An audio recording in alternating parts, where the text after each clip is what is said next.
누가복음 14장 16절에서 24절까지 보겠습니다. 16절에서 24절입니다. 제가 먼저 한 절, 여러분이 한 절 교독하겠습니다.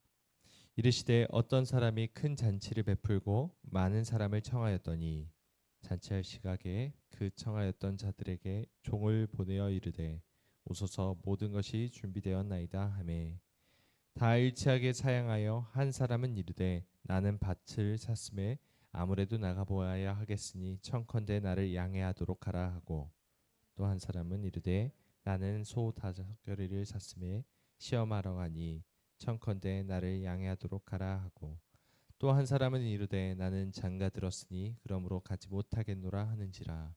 종이 돌아와 주인에게 그대로 구하니 이에 집주인이 노하여 그 종에게 이르되 빨리 시내의 거리와 골목으로 나가서 가난한 자들과 몸 불편한 자들과 맹인들과 저는 자들을 데려오라 하니라.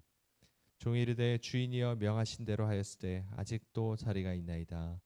주인이 종에게 이르되 길과 산 울타리가로 나가서 사람을 강권하여 데려다가 내 집을 채우라. 함께 읽겠습니다. 내가 너에게 말하노니 전에 청하였던 그 사람들은 하나도 내 잔치를 맛보지 못하리라 하였다 하시니라. 아멘. 예수님께서 말씀하신 이 비유는 어떤 사람이 큰 잔치를 베풀고 많은 사람을 초대하는 이야기죠. 천국 잔치가 과연 어떠한 모습일지를 비유로서 설명하고 계시는 장면입니다. 이 16절 말씀을 보시면 주인이 어떤 사람을 초대합니까? 보면은 몇 명의 사람이냐라고 나와 있지는 않지만 많은 사람을 잔치에 초청했다라고 말씀하고 있습니다. 하지만 사람들은 하나같이 초대를 거절합니다. 그 이유는 여러 가지입니다. 저는 밭을 샀습니다. 소를 샀습니다. 장가를 들어서 안 됩니다. 등등 여러 가지 이 핑계 저 핑계를 대고 이 초대를 거절합니다. 이 사람들은 다 자기의 생활에 빠져서 하나님 나라의 잔치에는 관심이 없었습니다. 하나님께 초청받은 사람들은 많지만 아무도 그 초청에 응하지 않았습니다. 여러분, 이 세상의 수많은 기독교인들의 모습을 한번 보십시오. 하나님 나라에 관심을 갖는 사람들이 얼마나 적은지 모릅니다.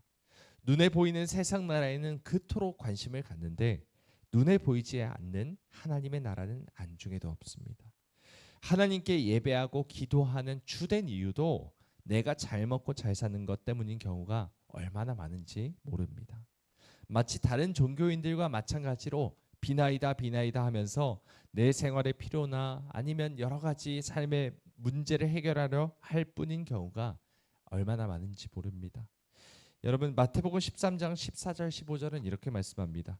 이사야의 예언이 그들에게 이루어졌으니 일렀으되 너희가 듣기는 들어도 깨닫지 못할 것이요 보기는 보아도 알지 못하리라.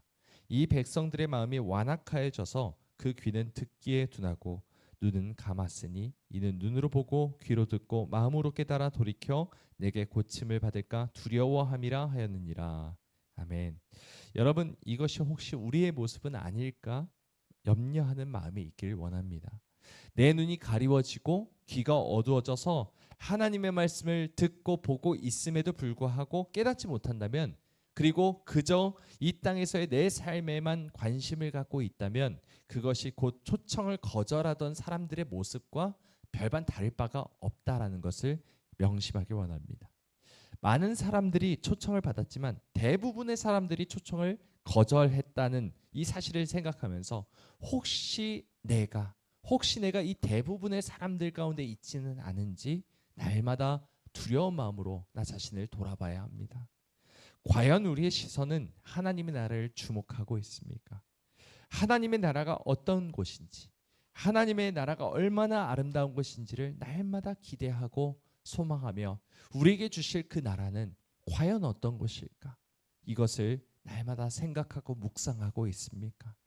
주님 다시 오시는 그날을 날마다 기다리고 그때가 속히 오기를 바라고 있는지, 아니면은 계속 주님 언제 오실지 모른다, 더디 오릴 걸치다 라고 생각하며 이 땅에 관심을 갖고 있는지를 돌아보길 원합니다. 여러분, 17절에 다시 한번 읽어볼까요? 17절입니다. 시작. 잔치할 시각에 그 청하였던 자들에게 종을 보내어 이르되 오소서 모든 것이 준비되었나이다. 아멘. 아멘. 여기 17절 보시면 잔치할 시각에라고 말씀하고 있습니다.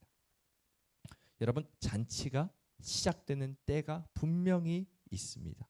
열 처녀의 비유에도 드러나지만 잔치가 이미 시작된 이후에는 아무리 그 후에 들어오고 싶어도 들어올 수가 없죠.